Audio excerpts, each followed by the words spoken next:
In this next demo, we're going to show how we can associate a customer who has an asset that they need to govern and manage, and they want to onboard that customer asset associated to the customer. And then we'll also look into how to set up an SOP to do like a production maintenance or health run or quality run for that asset. So back to VerityBeyond, we set up the customer in the last demo. The customer's name was Selvin. So that's our customer. It was a non-interactive customer.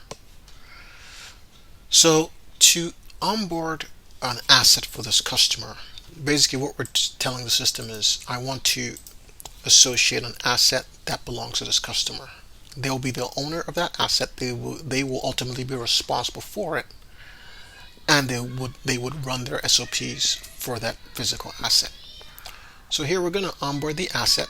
You click on New Asset, and then you specify the name of the asset. So we're going to call the asset, let's say it's an AWS server that runs, and then it has an ID. Let's say it has some system ID, right? Linux server.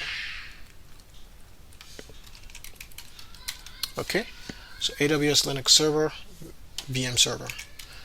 And then EAI code, this could be a code that's associated with the department.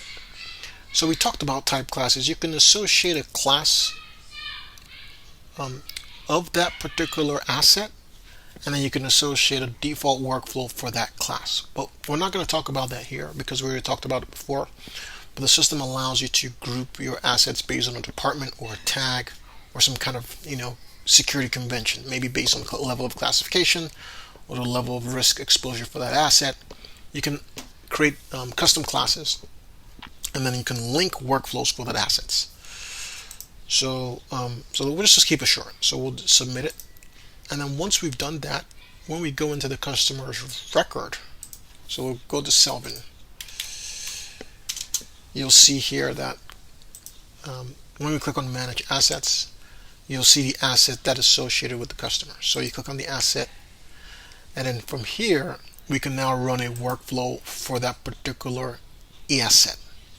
So again, in this use case, we'll be working with the IT people or the team that manages AWS systems to say, for this type of system, what will it take to do a quality assessment, maybe a risk assessment or cybersecurity assessment or performance assessment, right? Or production run.